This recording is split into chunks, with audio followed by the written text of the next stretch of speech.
What's up guys, welcome to a new YouTube video. In this video, I'm gonna be going over how to get fit while running your business. And this is for my ambitious entrepreneurs out there that are giving everything of themselves to their business, but leaving their fitness on the back burner.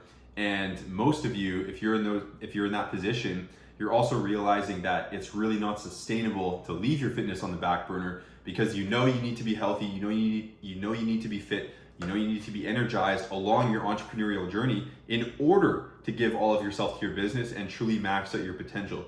Because if you're low energy, low confidence, low health, if you die early, you can't max out your potential in business. You can't fulfill that vision, the max potential version of it that you are truly dreaming of inside your head, right? And you also might just want to look good on the beach when you're not working, right?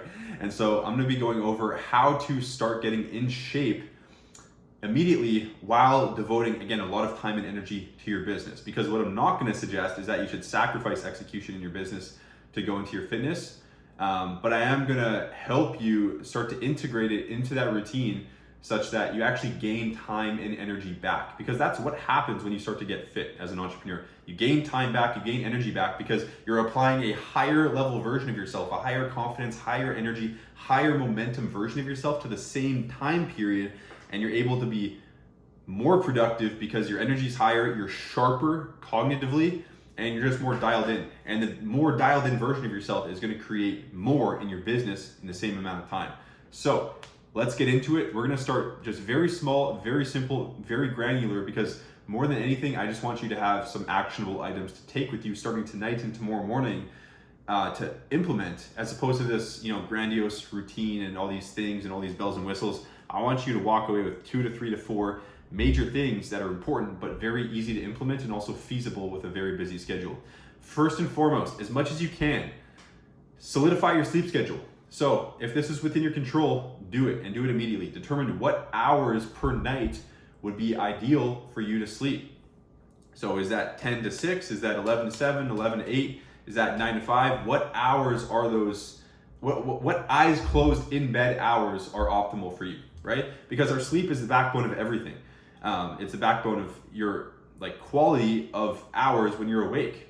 And the quality of hours you're awake matter a lot because that means it's better workouts, better work time, better family time, better friend time, better relaxation time. Everything's better when you're rested. So figuring out a way to solidify your sleep schedule is numero uno. Everything is better when that's in place. Everything is worse when it's not in place.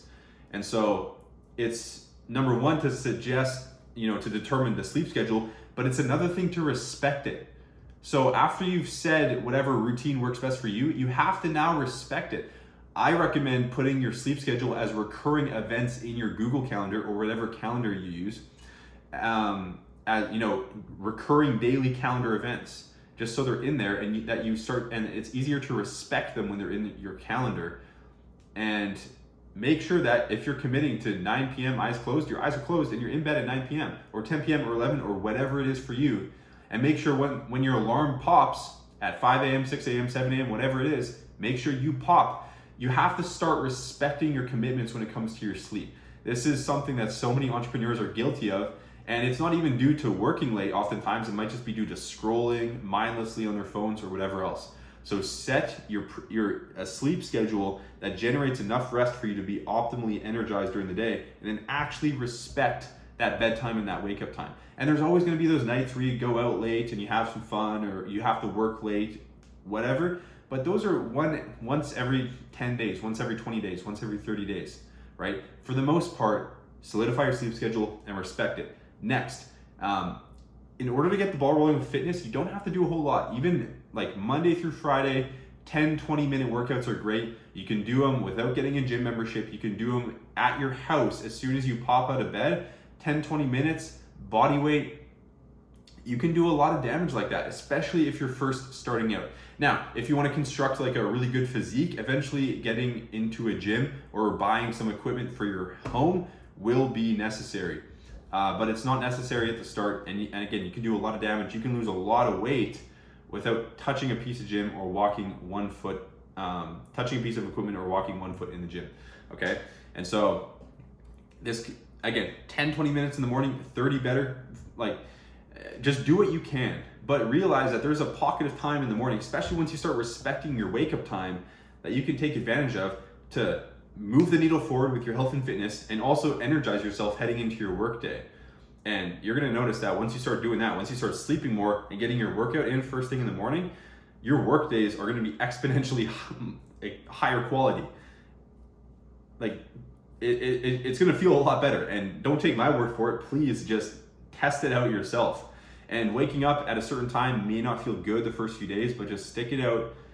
Just respect the sleep schedule until it feels normal. Because if you're constantly like going to bed and waking up at different times, your body never gets in rhythm. It's hard to feel fully rested. Okay, and so it's worth it just to stick with that sleep schedule. Next up, enough water. 3-4 liters per day is usually great. That's it. Start consuming enough water. This doesn't take any extra time out of your day. It just takes a little bit of intention. So make sure you're getting enough water.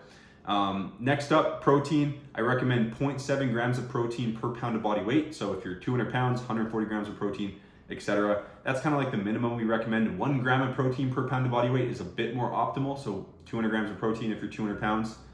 But 0.7 is great as well. Okay, so just make sure you're getting enough protein in. This can be done through meats. It can be done through supplements and eggs, protein powder, protein bars. Use whatever kind of fits best within your diet in order to get enough protein. I personally take 2 scoops of protein powder per day.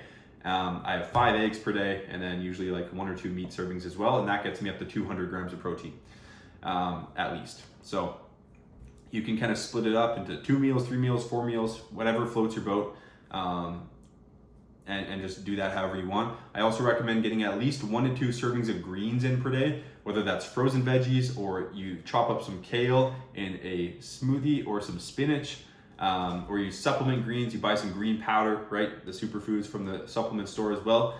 That can be great if you're not really like a person that gets in a lot of greens. Start getting in your greens. It makes you healthier. It helps you feel more energized sustainably. It also satiates you more, so it's easier to lose weight, for example, right? And that brings me to my last point, which is if you want to lose weight, you have to be in a calorie deficit. So you have to be consuming a little bit less calories than you're burning in order to lose weight. And the symptom of this will be weight loss. The symptom of a calorie deficit is weight loss. And so you don't have to track your calories, although it is the more accurate way to go about it. All you really need to do is weigh yourself each day or each week and just monitor your diet and adjust your intake such that you start losing weight every single week. Whether it's 0.5 or 1 or 2 pounds, that's like a solid sweet spot to go for. But just audit your intake such that you start losing weight, because weight loss is an intake game. Calories in, calories out. And so you just need to audit your intake while still making sure that the majority of your diet is high quality. So making sure your protein's good, making sure you're getting in greens, making sure you're getting in water, and ultimately making sure that 80, 90, 95% of your diet is oriented around health and energy, and still leaving that 5-10% for junk food and alcohol and whatever you like, because it's nice to just enjoy that stuff as well, but it shouldn't really take up a high percentage of your diet as a whole. And so that's pretty much it, guys. Again, those things don't take barely any extra time. You're already eating anyways, you're already drinking stuff anyways. You might as well just be intentional about your intake, and you're gonna be taking more time out of your day to do 10, 20, 30 minute workouts in the morning, but with your sleep schedule dialed in and that in place, it's gonna feel well worth the time investment to do that, because of how much energy and the quality of your energy mentally and physically you're gonna feel during your work days. And so I would also recommend scheduling in any and all commitments you make in this department in your calendar as well. So just like your sleep, schedule your workouts as recurring events Monday through Friday. Any other self-development or fitness related events you have, schedule them in. Respect them like you would a work meeting or a business meeting or a call with a partner or a prospect, right? Calendar equals truth. So if it's in the calendar, it's happening, and start to respect it at that level. And before you know it, you're gonna get fit and you're gonna develop into a higher level entrepreneur because of it. And so it doesn't take much. It's just simple stuff, but it needs to be respected and it needs to be done consistently. And that's pretty much the punchline of this video. So if you're an entrepreneur that wants to level yourself up, specifically in the health and fitness department, I hope this video was useful for you. If you want tailored one-on-one guidance in the health and fitness area to start leveling up your health and fitness, to shed weight, build muscle, gain energy, take control of your habits, The link will be down below. I have a one-on-one coaching health and fitness program specifically for entrepreneurs. So if you feel like extra guidance in this chapter of your journey specifically would serve you, feel free to click the link there to apply. If not, just implement these tips on your own and start to level up, and let me know kind of what kind of benefits and what kind of improvements you made, because I love hearing from you guys that actually implement the stuff that I have in my content. So that's pretty much it for today, guys. I hope it was useful. Feel free to comment down below any takeaways or questions or future video ideas. And without further ado, I'll see you in the next video. Peace.